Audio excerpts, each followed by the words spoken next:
Mukunda jewellery Hanamkonda ప్రారంభోత్సవ offer flat 20% VA December 14 నుండి 22 వరకు.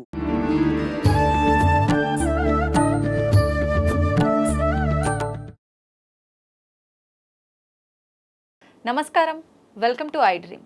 ధర్మ మార్గం విత్ విజిత కార్యక్రమానికి స్వాగతం.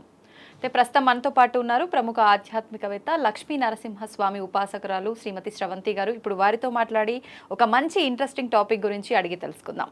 నమస్తే మా. నమస్తే అమ్మా. మా ఈ మధ్య కాలంలో దేవుళ్ళ గురించి రకరకాలుగా వింటున్నాం. అంటే ముఖ్యంగా అంటే కనిపిస్తున్నారని చెప్పి, దేవుళ్ళు దేవతలు కనిపిస్తున్నారని చెప్పి, వాళ్ళతో మాట్లాడుతున్నామని చెప్పి ఇది చెప్పడం ఒక ఎత్తు అయితే, ఒక 2 days బ్యాక్ అనుకుంటా నల్లపోచమ్మ ఆలయంలో హోల్ సిటీలో అమ్మవారు నడవటం జరిగింది అని చెప్పి, ఆలయంలో అమ్మవారి పాదముద్రలు కనిపిస్తున్నాయి, పసుపుతో కూడి ఉన్న పాదముద్రలు అని చెప్పి మనం ఒక 2 రోజులుగా వింటున్నాం. నిజంగా అమ్మవారు ఒకవేళ నడిచినా అలా ముద్రలు కనిపించే అవకాశం ఉంటుందా? అలా నడుస్తారా నిజంగా అమ్మవారు? ఏమంటారు దాని గురించి? తప్పకుండా చెప్తాను. ఇక్కడ మనం గమనించాల్సింది ఏంటి అంటే అమ్మవారి అనుగ్రహం. కేవలం మనం ఇంత పూజ చేసినంత మాత్రాన, అంటే ఆవిడకి షోడశోపచార పూజలే కాకుండా మామూలుగా పంచోపచార పూజలు చేసిన, లేదు అంటే గనక భక్తిపూర్వకంగా ప్రేమతో మన మనసు అర్పించినా కూడా అమ్మవారు తప్పకుండా అనుగ్రహిస్తారు అనేది గుర్తుపెట్టుకోవాలి. మనం అందరం పిల్లలమే ఆవిడ. అవును, ఎన్నో తార్కాణాలు ఉన్నాయి ఇట్లా అమ్మవారు కనపడడం అనేది. అక్కడ తిరుగాడుతున్నారు, నడుస్తున్నారు, గజ్జల సౌండ్ అవుతూ ఉంటుందండి అని చెప్పడం. మీరు కాశీలో కూడా వారాహి అమ్మవారి గురించి కనుక మనం అక్కడికి గుడికి వెళ్తే అక్కడ ఉన్న వాళ్ళు చెప్తారు, రాత్రిపూట గజ్జల సౌండ్ అవుతుంది అమ్మవారని. ఆవిడ క్షేత్రపాలకురాలు, రాత్రిపూటే తిరుగుతారనమాట కాశీ క్షేత్రం అంతా కూడా. మీరు ఇంకా గమనించి ఇంకా అంటే అమ్మవారు ఎక్కడైనా కనపడతారా అసలు? మనం చాలా అన్నిటికీ మనకి ప్రూఫ్స్ కావాలన్నమాట. అంటే మనం నమ్మాలి అని అంటే అమ్మవారు చక్కగా కిరీటము నగలు అన్నీ వేసేసుకొని వచ్చి ఎర్రచీరే కట్టుకొని పెద్ద బొట్టే పెట్టుకుని మన ముందు కూర్చోవాలి. అప్పుడు కానీ 4-5 నిమిషాలు మనం మాట్లాడితే తప్పించి మనం నమ్మము అనేది సైకలాజికల్గా ఒకటి ఫిక్స్ అయిపోయి ఉంటాం. అంటే అలా నిజంగా ఒక మానవ రూపంలో మీరు అన్నట్టుగా వచ్చినా ఇదంతా ఒక నాటకమేమో అని చెప్పి మళ్ళీ అక్కడ కూడా ఆమె ఏదో మాయల ద్వారా ప్రూవ్ చేసుకోవాల్సి వచ్చే కాలంలో ఉన్నామేమో అమ్మ. అందుకే అమ్మవారు ఎప్పుడు కూడా తన ఉనికిని చాటుకుంటారు అనమాట. ఎందుకు చాటుకుంటారు అంటే గనక ఏ నెగటివ్ ఎనర్జీస్కైనా కూడా భయం. అందులో మనకి కూడా అమ్మో అమ్మవారు ఎక్కడ ఉన్నారు, ఆవిడ మనం చూస్తూనే ఉంటారు ఎప్పుడు కూడా. మనం గుడికి వచ్చినప్పుడు ఎవరికి తెలియకపోయినా కూడా మన మనస్సాక్షికి తెలుసు కదా మనం ఏం చేస్తున్నాం, మనం ఏం ఆలోచిస్తున్నాం, మంచా చెడ అనేది తెలుస్తుంది. కాబట్టి అమ్మవారికి ఉనికి అక్కడ ఉంది అని అంటే గనక మనం కూడా కరెక్ట్గా ఉంటాము అని చెప్పి ఒకటి. అమ్మవారి ప్రేమ అనుగ్రహం అట్లాంటిది. అంటే ఏదో చాలా ఇచ్చేసేయండి అప్పుడే నేను వస్తాను అనేది కాకుండా, మీరు చాలా సందర్భాల్లో దైవం మానుష రూపేణ అనేది ఎప్పుడైనా గనక మీరు చూస్తే గనక, దైవం లీల చూపిస్తే గనక చాలా సందర్భాల్లో చాలా పూర్ మందికి అంటే చాలా లేని వాళ్ళకి కనిపించిన సందర్భం ఉందన్నమాట. ఎక్కువ చాలా పెద్ద పూజలు చేసేసిన సందర్భాల్లో కనపడిన అమ్మవారు కూడా కేవలం మానసికంగా ఇది సమర్పించుకుంటున్నాము అంటే చాలు అమ్మవారు అనుగ్రహించిన సందర్భాలు ఎన్నో ఉన్నాయి. అంటే ఆవిడ ప్రేమకి కట్టుబడతారు, భక్తికి. అంటే భక్తి అంటే మీరు ఏదో చాలా చేసేయాలని కాదు, కొంచెం. మీరు చూస్తారు చూడండి, భగవద్గీతలో వస్తుంది ఫలం పత్రం పుష్పం తోయం అంటారు. ఏది ఇచ్చినా, మంచినీళ్ళు ఇచ్చినా పర్వాలేదు.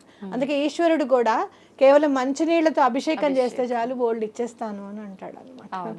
అయితే ఇక్కడ మనం చూస్తే కనుక నేను కూడా వీడియో వినడం జరిగింది, చూడడం జరిగింది. అతను ఏమంటాడంటే, మేము ముందు తలుపులు తీసేటప్పుడు మేము నాక్ చేస్తాం. ఫస్ట్ నాక్ చేసిన తర్వాతనే డోర్ ఇలా కొట్టిన తర్వాతనే వెళ్తాము.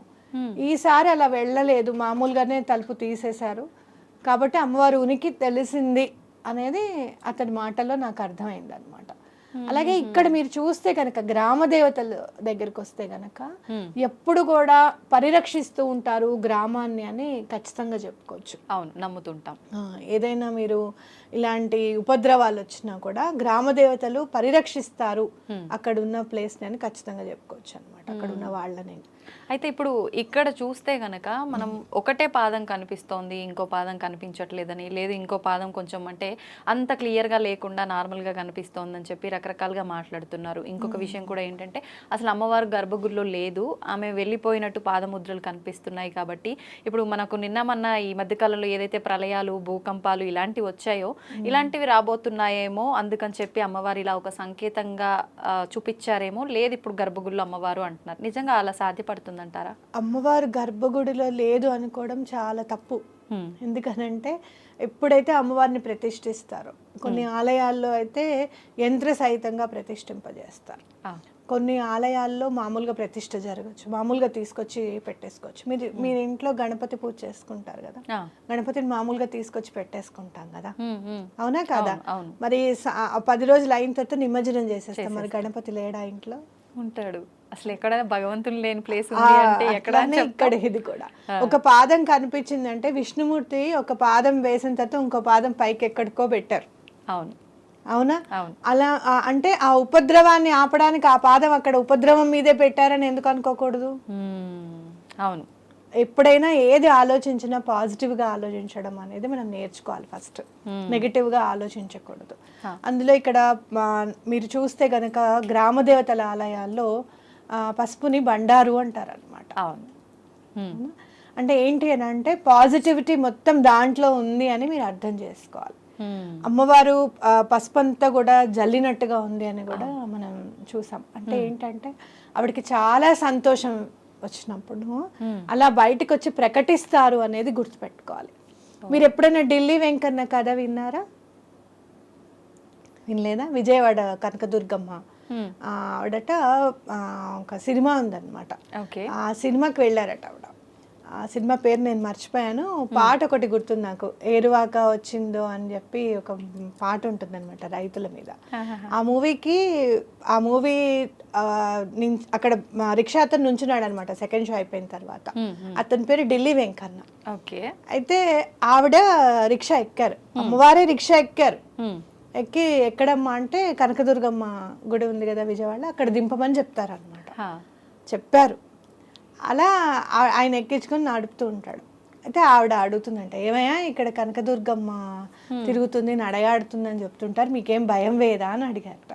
మాకెందుకమ్మా భయం, అమ్మలగన్నాయమ్మ ఆవిడే మాకు అండగా ఉన్నప్పుడు, ఆవిడే మాకు అండగా తిరగడుతున్నప్పుడు మాకు ఇంకా భయమే ఉందమ్మా, మాకు భయం లేదు అని అన్నట్ట. అలా మాటల్లో వచ్చేసింది అనమాట. ఆలయం మెట్లెక్కే దారిలోకి వచ్చేసారు వాళ్ళు. అక్కడ ఆగిన తర్వాత ఇటు చూసి ఆవిడ మెట్లెక్కేస్తోందిట అమ్మవారు. అమ్మ నాకు డబ్బులు ఇవ్వకుండా వెళ్ళిపోతున్నావు ఏంటి అని అన్నట్ట.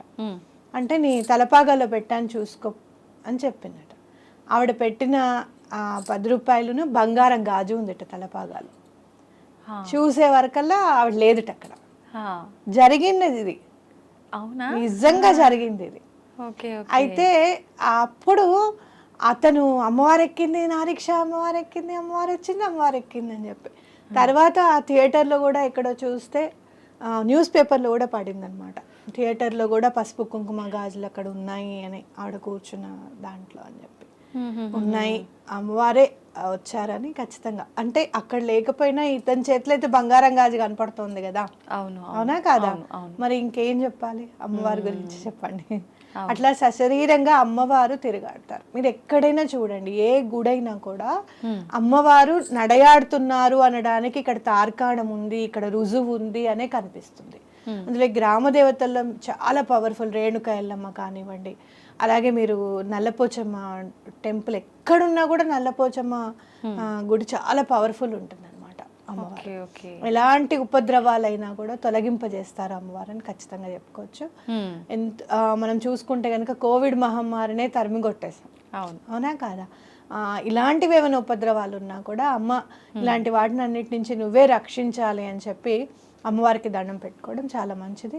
ఇది చూడడము అనేది సశరీరంగా, అసలు కళ్ళతో ఫోటో చూసినా కూడా ఒక్క పాదాన్ని, రెండో పాదం గురించి కాదు, ఒక పాదం చూసినా మనం చాలా అదృష్టవంతులం అని అనుకోవాలన్నమాట.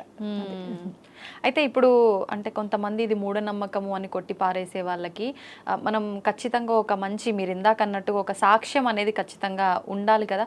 అంటే వాళ్ళ అమ్మవారు ఏదో ఒకటి నిజంగా అమ్మవారి నడిచి గనక ఉంటే ఏదో ఒక రకంగా జనాలకి అక్కడ చేసే పురోహితులకు కానీ ఎవరి కల్లోనో వచ్చి చెప్పడం కానీ అమ్మవారి మహిమలు ఇలాంటివి కొన్ని సందర్భాల్లో జరిగినట్టు చూస్తుంటాం కదా.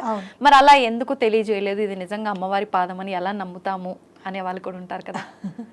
ఎలా నమ్ముతాము అని అంటే మనసుని సంసిద్ధం చేసుకోవాలి అట్లా ఒకటి. రెండోది ఏంటి అని అంటే మనకి గట్టిగా అతను చెప్పేది ఏంటంటే ఎవరు లేరు, అందరూ గుడి నుంచి వచ్చేసారు బయటికి, తలుపులు వేసేసాము, జనరల్గా నాక్ చేసి వెళ్తాం. చెప్పింది కూడా అయ్యప్ప దీక్ష తీసుకునే కాబట్టి వాళ్ళు ఎంత బాగా చేస్తున్నారు పూజ. ఇప్పుడు ఎవరికైనా కూడా ఈ 43 రోజులు దీక్ష తీసుకొని మీరు ఏ పూజన చేయండి, మండలం దీక్ష తీసుకొని చేస్తే మనం ఎవరికైతే చేస్తున్నామో వాళ్ళు ఖచ్చితంగా మనకి పలుకుతారనమాట, గ్యారంటీగా. నేను ఇప్పుడు నిన్న 108 సార్లు సిద్ధమంగళ స్తోత్రం చదువుకున్నాను. ఎక్కడో మైండ్ ఉంటుంది కదా, మనుషులము అనేది మర్చిపోం మనం ఎప్పుడు కూడా. అవును. స్వామి ఇన్నిసార్లు ఇక్కడ చదువుతున్నాను కదా, నువ్వు ఇక్కడే ఉన్నావు అని చెప్పి నాకు ఒక్క రుజువు నాకు ఇవ్వు. ఎందుకంటే సిద్ధమంగళ స్తోత్రం ఎక్కడైతే చదువుతారో అక్కడ నేను ఉంటానని చెప్తారు శ్రీపాద శ్రీవల్లభులు అనమాట. ఆయన ఉవాచది, ఆయన వాక్ అది. ఇక్కడ ఉన్నావని చెప్పవా స్వామి అని అడిగి ఏమి పెట్టానంటే దీపం పెట్టుకున్నాను, పెద్ద దీపం. అది గాలికి బాగా ఇలా కదులుతోంది అనమాట. అయితే నువ్వు ఇక్కడ ఉంటే గనక ఈ దీపం నిశ్చలంగా వెలగాలి, 1 నిమిషంలో కనీసం 1 నిమిషం అన్నా నిశ్చలంగా ఉండాలి ఆ దీపం అని దండం పెట్టుకున్నాం. పెట్టుకున్న 2-3 సెకండ్లకి దీపం నిశ్చలమైపోయింది. నిశ్చలమైపోయింది దీపం, స్ట్రైట్గా అసలు కదలకుండా. అప్పుడు స్వామి ఉన్నావు. అంటే మీరు అలా సంకల్పం చెప్పుకోకపోతే అది నార్మల్ గా జరిగింది అనుకోవచ్చు, చెప్పుకున్న తర్వాత ఆగింది కాబట్టి మళ్ళీ అనుకున్నాను జస్ట్ కనీసం 1 నిమిషం అన్నా. ఆ 1 మినిట్ అయిన తర్వాత మళ్ళీ కదలాడింది అనమాట.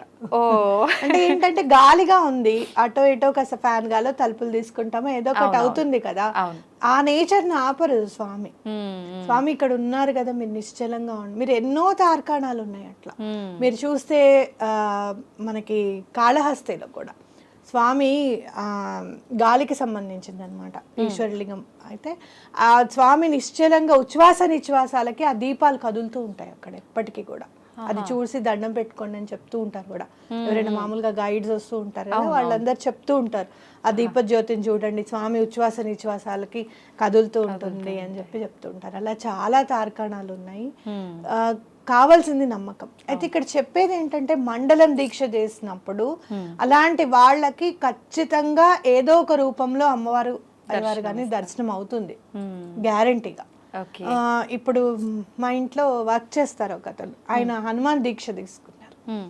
హనుమాన్ దీక్ష తీసుకుంటే ఆయన పేరు గోపాల్. తీసుకుంటే మన ఇంటికి వచ్చారు, మామూలుగా దండం పెట్టుకుంటుంటే ఆంజనేయ స్వామి అంటే చాలా ఇష్టం నాకు.